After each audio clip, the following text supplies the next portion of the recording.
بسم الله الرحمن الرحيم. الرحمن علم القرآن، خلق الإنسان علمه البيان. الشمس والقمر بحسبان، والنجم والشجر يسجدان. والسماء رفعها ووضع الميزان، ألا تطغوا في الميزان. وأقيموا الوزن بالقسط ولا تخسروا الميزان. والأرض وضعها للأنام، فيها فاكهة والنخل ذات الأكمام، والحب ذو العصف والريحان. فبأي آلاء ربكما تكذبان؟ خلق الإنسان من صلصال كالفخار، وخلق الجان من مارج من نار. فبأي آلاء ربكما تكذبان؟ رب المشرقين ورب المغربين. فبأي آلاء ربكما تكذبان؟ مرج البحرين يلتقيان، بينهما برزخ لا يبغيان. فبأي آلاء ربكما تكذبان؟ يخرج منهما اللؤلؤ والمرجان. فبأي آلاء ربكما تكذبان؟ وله الجوار المنشآت في البحر كالأعلام.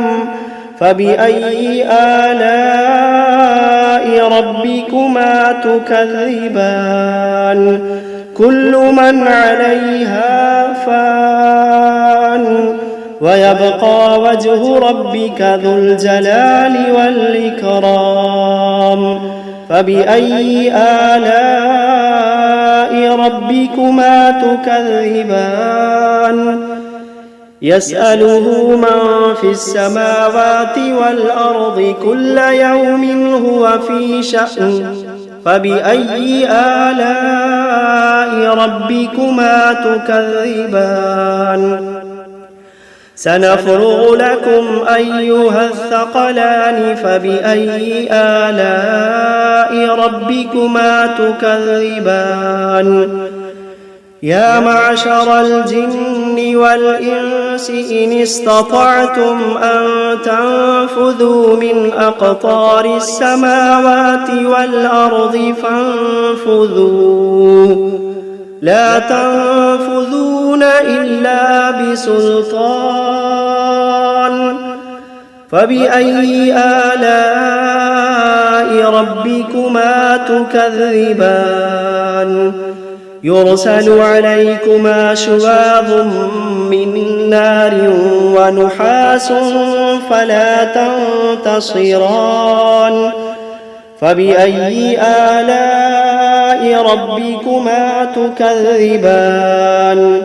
فإذا انشقت السماء فكانت وردة كالدهان. فبأي آلاء ربكما تكذبان؟ فيومئذ لا يسأل عن ذنبه إنس ولا جان. فبأي آلاء ربكما تكذبان؟ يعرف المجرمون بسيماهم فيؤخذ بالنواصي والأقدام. فبأي آلاء ربكما تكذبان؟ هذه جهنم التي يكذب بها المجرمون يطوفون بينها وبين حميم آن فبأي آلاء ربكما تكذبان ولمن خاف مقام ربه جنتان فبأي آلاء ربكما تكذبان ذواتا أفنان فبأي آلاء ربكما تكذبان فيهما عينان تجريان فبأي آلاء ربكما تكذبان فيهما من كل فاكهة زوجان فبأي آلاء ربكما تكذبان متكئين على فرش بطائنها من استبرق وجنى الجنتين دان فبأي آلاء ربكما تكذبان فيهن قاصرات الطرف لم يطمثهن إنس قبلهم ولا جان فبأي آلاء ربكما تكذبان كأنهن الياقوت والمرجان فبأي آلاء ربكما تكذبان هل جزاء الإحسان إلا الإحسان فبأي آلاء ربكما تكذبان ومن دونهما جنتان فبأي آلاء ربكما تكذبان مدهامتان فبأي آلاء ربكما تكذبان فيهما عينان نضاختان فبأي آلاء ربكما تكذبان فيهما فاكهة ونخل ورمان فبأي آلاء ربكما تكذبان فيهن خيرات حسان فبأي آلاء ربكما تكذبان حور مقصورات في الخيام فبأي آلاء ربكما تكذبان لم يطمثهن إنس قبلهم ولا جان فبأي آلاء ربكما تكذبان متكئين على رفرف خضر وعبقري حسان فبأي آلاء ربكما تكذبان تبارك اسم ربك ذي الجلال والإكرام بسم الله الرحمن الرحيم تبارك الذي بيده الملك وهو على كل شيء قدير الذي خلق الموت والحياة ليبلوكم أيكم أحسن عملا وهو العزيز الغفور الذي خلق 7 سماوات طباقا ما ترى في خلق الرحمن من تفاوت فارجع البصر هل ترى من فطور ثم ارجع البصر كرتين ينقلب إليك البصر خاسئا وهو حسير ولقد زينا السماء الدنيا بمصابيح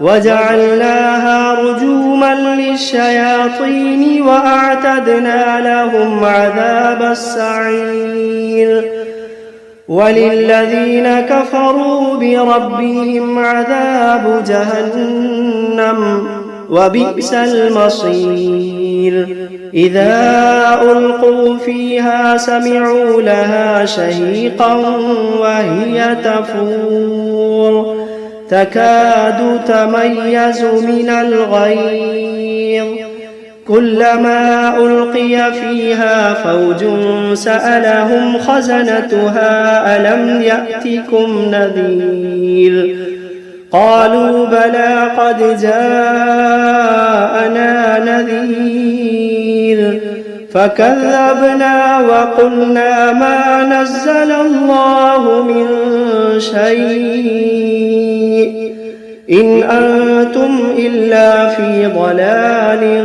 كبير وقالوا لو كنا نسمع أو نعقل ما كنا في أصحاب السعير فاعترفوا بذنبهم فسحقا لأصحاب السعير إن الذين يخشون ربهم بالغيب لهم مغفرة وأجر كبير وأسروا قولكم أو اجهروا به إنه عليم بذات الصدور ألا يعلم من خلق وهو اللطيف الخبير ألا يعلم من خلق وهو اللطيف الخبير هو الذي جعل لكم الأرض ذلولا فامشوا في مناكبها وكلوا من رزقه وإليه النشور أأمنتم من في السماء أن يخسف بكم الأرض فإذا هي تمور أم أمنتم من في السماء أن يرسل عليكم حاصبا فستعلمون كيف نذير ولقد كذب الذين من قبلهم فكيف كان نكير أولم يروا إلى الطير فوقهم صافات ويقبضن ما يمسكوهن إلا الرحمن إنه بكل شيء بصير أمن هذا الذي هو جند لكم ينصركم من دون الرحمن إن الكافرون إلا في غرور أمن هذا الذي يرزقكم إن أمسك رزقه بل لجوا في عتب ونفور أفمن يمشي مكبا على وجهه أهدى أمن يمشي سويا على صراط مستقيم قل هو الذي أنشأكم وجعل لكم السمع والأبصار والأفئدة قليلا ما تشكرون قل هو الذي ذرأكم في الأرض وإليه تحشرون ويقولون متى هذا الوعد إن كنتم صادقين قل إنما العلم عند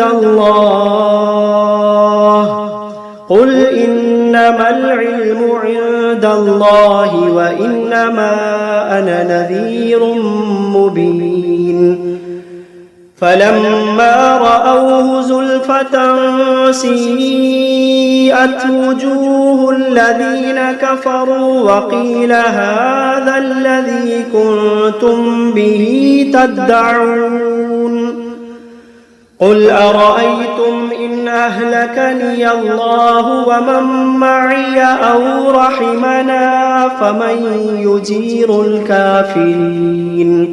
فمن يجير الكافرين من عذاب أليم قل هو الرحمن آمنا به وعليه توكلنا فستعلمون من هو في ضلال مبين قل أرأيتم إن أصبح ماؤكم غورا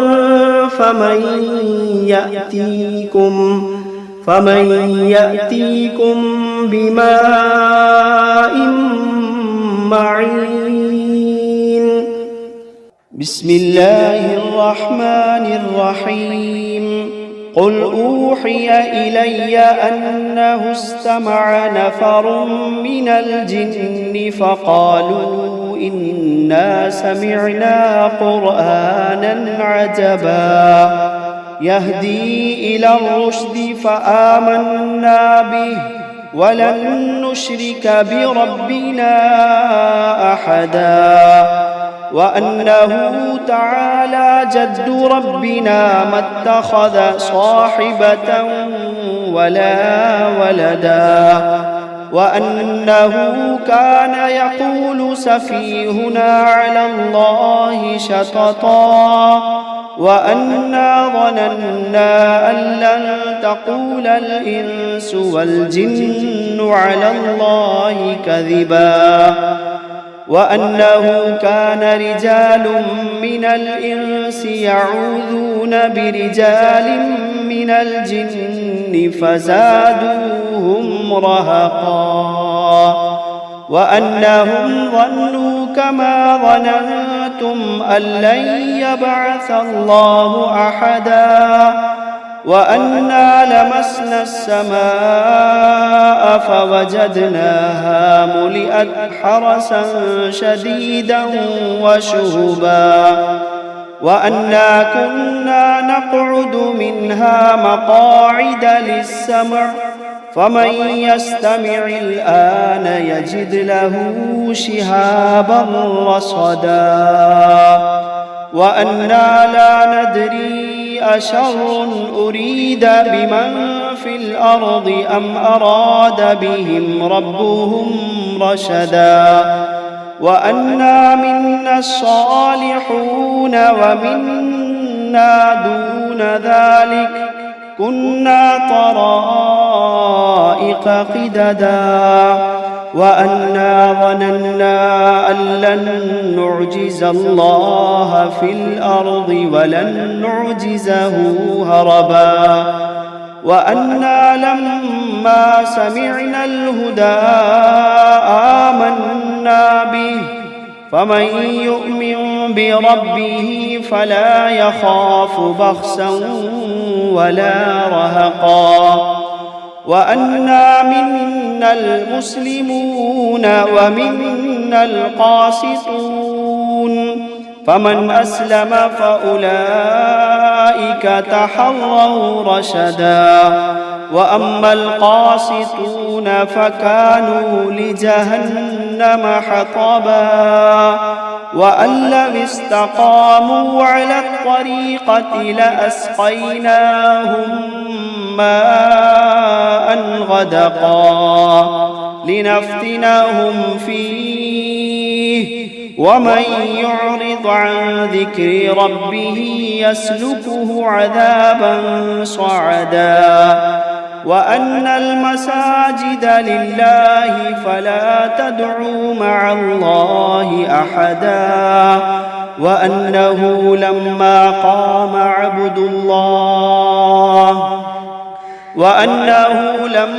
قام عبد الله يدعوه كادوا يكونون عليه لبدا قل إنما أدعو ربي ولا أشرك به أحدا قل إني لا أملك لكم ضرا ولا رشدا قل إني لا أملك لكم ضرا ولا رشدا قل إني لن يجيرني من الله أحد قل إني لن يجيرني من الله أحد ولن أجد من دونه ملتحدا إلا بلاغا من الله ورسالاته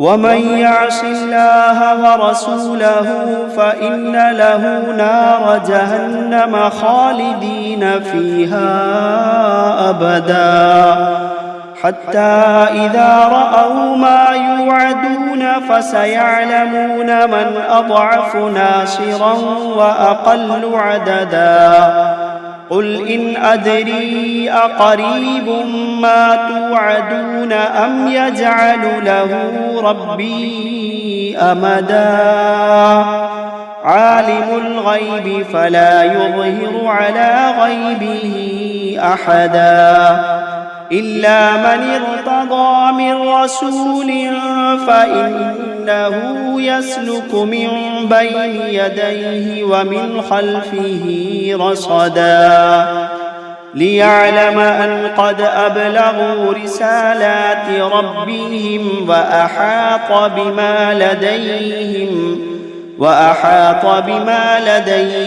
وأحصى كل شيء عددا.